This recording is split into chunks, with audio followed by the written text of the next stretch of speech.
नमस्कार मित्रों, मैं डॉक्टर रंजनी कुमार सिन्हा। जैसा कि आप लोग से मैं प्रॉमिस किया था कि लिबर्टेरियन जो व्यू 4 थिंकर्स का मैंने पिछले वीडियो में बात की थी कि उसके व्यू पॉइंट क्या हैं, उस पर मैं बात करूंगा।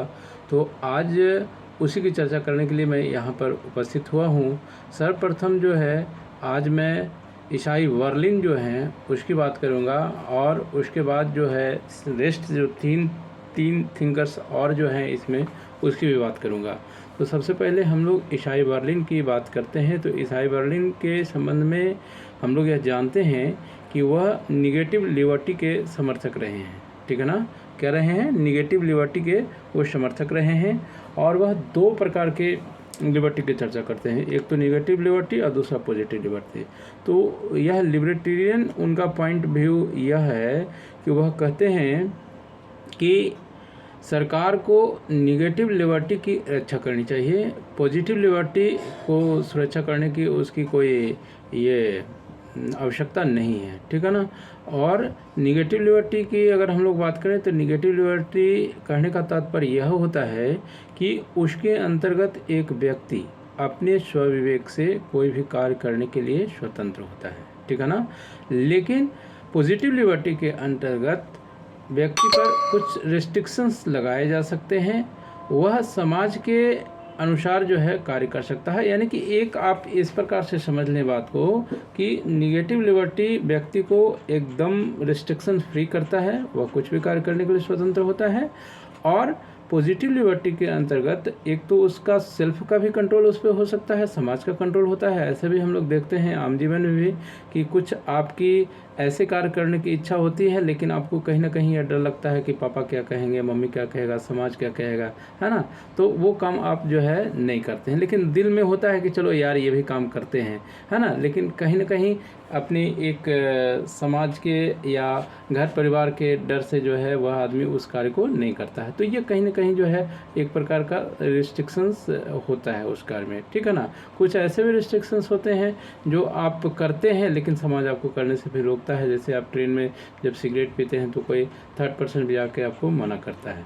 तो यहाँ पर लिबर्टेरियन पॉइंट ऑफ व्यू यह है ये ईसाई बर्लिन का, कि वह कहते हैं कि आप सरकार से कि आप जो है निगेटिव लिबर्टी के निगेटिव जो लिबर्टी है उसकी रक्षा करें, और पॉजिटिव लिबर्टी की जो है वह रक्षा करने की आवश्यकता नहीं है। व्यक्ति जो है अपनी इच्छा से जो भी काम करना चाहता है उसको फ्री कर देना चाहिए। ठीक है। अब हम लोग बात करते हैं दूसरे थिंकर।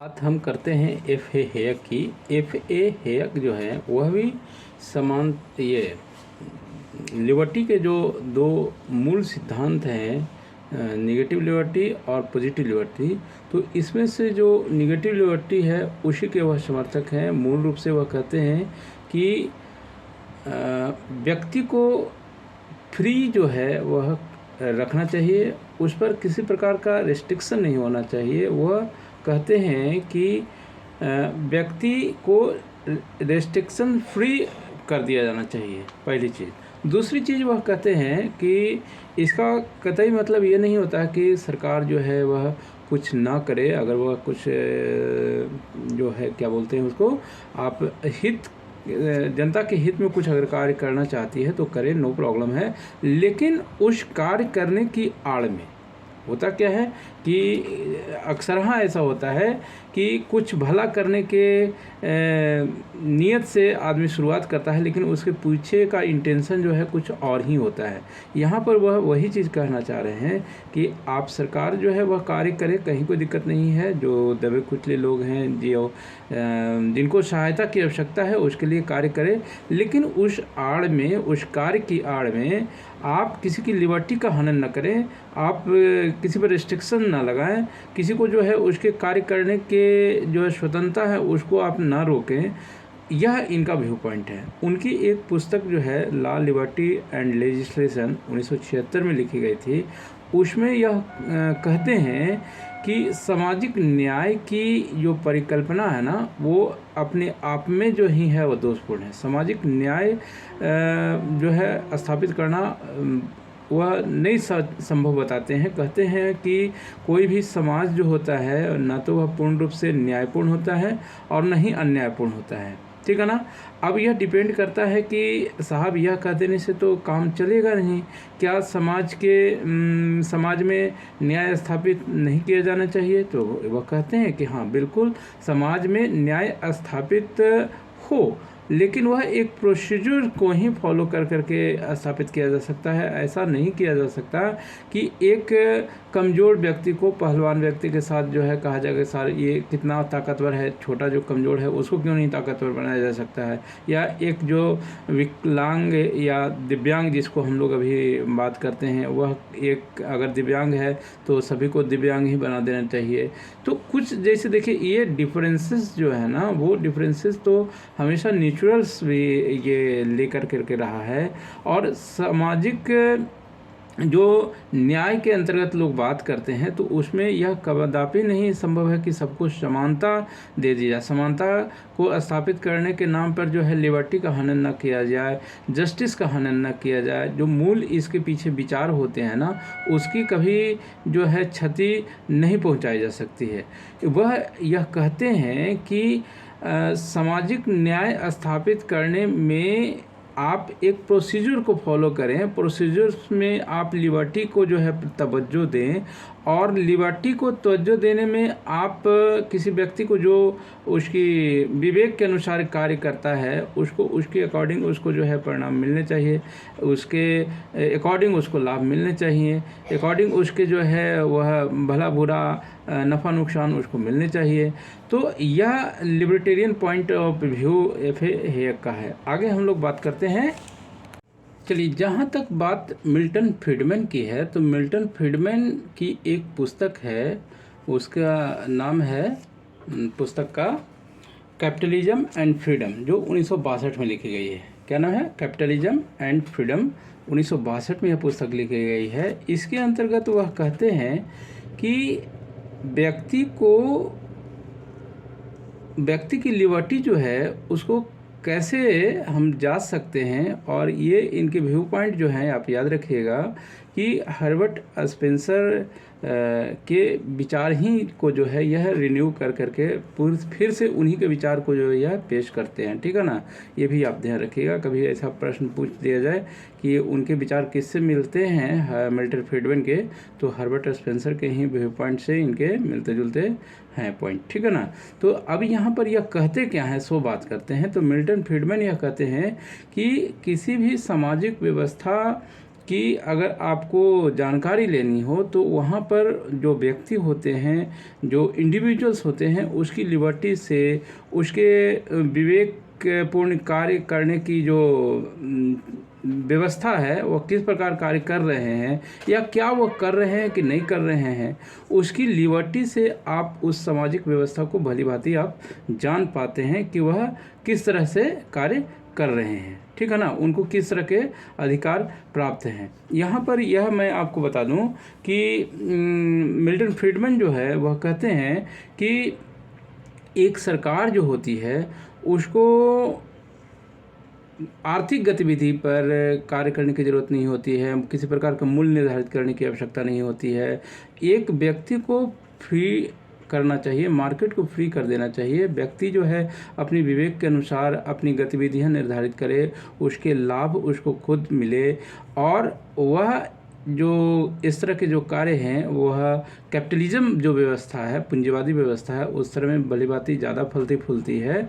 और इसमें जहाँ तक बात राज्य की आती है तो राज्य कहता है, वो कहते हैं कि राज्य को मुख्य रूप से जो है वह सुरक्षा और कानूनी व्यवस्था जो है बनाना, या एक आप कह लीजिए कि जो आप कह लीजिए संरक्षक की जो बात आती है ना, उस स्थिति में वह बन के रहे और व्यक्ति को पूर्ण रूप से जो है वह लिबर्टी उसको दी जानी चाहिए उसको कार्य करने के लिए, और उसको किसी प्रकार का रिस्ट्रिक्शंस की जो है बातें यह भी करने से मना करते हैं। ठीक है, आगे हम लोग बात, चलिए जहाँ तक बात रॉबर्ट नॉजिक की है तो रॉबर्ट नॉजिक के संबंध में मैं आपको बता दूं कि रॉबर्ट नॉजिक जो है वह एक 1974 में पुस्तक लिखते हैं एनार्की स्टेट एंड यूटोपिया।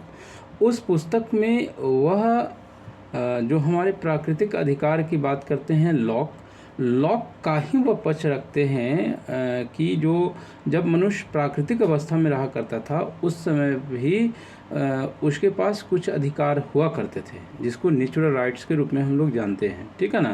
तो यहाँ रॉबर्ट नॉजिक यह कहते हैं कि किसी भी व्यक्ति को जो है उसके कार्य के आधार पर, उसके जो गुण हैं उसके आधार पर जब वह कार्य करता है तो उसको जितने अधिकार मिलने चाहिए वो जो कम उससे काम कर रहा है उसके बराबर नहीं होनी चाहिए, पहली चीज़। दूसरी चीज़ वह कहते हैं कि राज्य जो होता है, राज्य को किसी प्रकार का टैक्स या फोर्सफुली नियम बना करके उसको क्या बोलते हैं, उसको स्थापित करने, लागू करने की बात जो है वह नहीं करना चाहिए।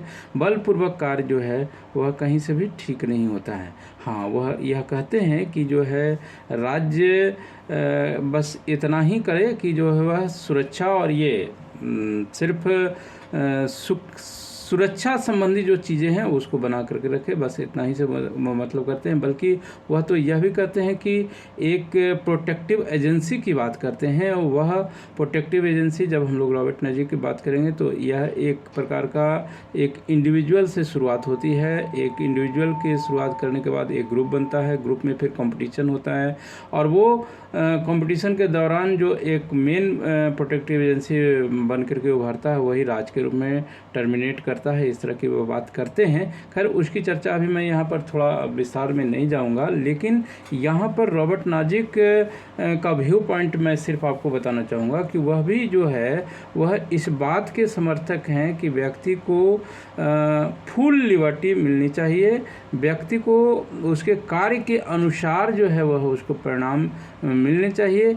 ऐसा नहीं है कि एक व्यक्ति जो है वह 8 घंटा मेहनत कर रहा है, एक व्यक्ति जो है चद्दर तान के दिन भर सो रहा है, दोनों को जो है हम समान मेहनताना दे और कहे कि नहीं ये भी इसको समानता दी जानी चाहिए, इसको जो है बराबर ही हक देना चाहिए। क्या आप यह मानने को तैयार हों कि जो किसी भी परीक्षा में व्यक्ति बैठता है सबको समान अंक दे दिया जाए? नहीं। तो क्यों नहीं दिया जा सकता है? क्योंकि जो बच्चे ज़्यादा पढ़ रहे हैं, ज़्यादा मेहनत कर रहे हैं, तो उसको तो निश्चित रूप से ज़्यादा मार्क्स देने होंगे ना। इस प्रकार की चीज़ें जो है अरस्तु भी अपनी डिस्ट्रीब्यूटिव जस्टिस में यह कहता है कि जो है जिसको जितनी क्षमता है उस क्षमता के अनुसार जो है उसको लाभ दिया जाना चाहिए, है ना। तो हम लोग चर्चा करते रहेंगे इसी प्रकार के कुछ पॉलिटिकल साइंस से संबंधित बातें। मैं उम्मीद करता हूं कि ये जो 4 व्यू पॉइंट थे लिबर्टेरियन थिंकर्स से संबंधित वो आपको पसंद आए होंगे। और मैं कुछ इसी तरह के वीडियो आपको जो है कुछ ना कुछ आपको, मैं जितना जानता हूं, मैं यह तो नहीं कर सकता कि मैं जितना बता रहा हूं वो आपको फर्स्ट बार मिला होगा या आप मुझसे ज़्यादा भी जान सकते होंगे, इसमें भी कोई संभावना नहीं है। लेकिन जो बच्चे नहीं जानते हैं उसके ध्यान में रख करके, उसको ध्यान में रख करके ही मैं ये कार्य कर रहा हूँ, ताकि जो है आपको पॉलिटिकल साइंस की बेसिक समझ में आए और आप ना सिर्फ परीक्षा पास करने के लिए पढ़ें बल्कि परीक्षा पास करने के बाद भी जब आप पढ़ाने के लिए आपको कहा जाए तो बहुत ही एक शानदार तरीके से आप अपनी बात को रख सकें, है ना। तो ये सब कुछ मेरा जो है उद्देश्य है इस तरह के वीडियो बनाने का, आपको हमेशा लाभ पहुंचाने का। अगर आप चैनल पे नए आए हैं और आपको कंटेंट अच्छे लग रहे हैं तो वीडियो को लाइक शेयर सब्सक्राइब ज़रूर कर दिया करें। धन्यवाद।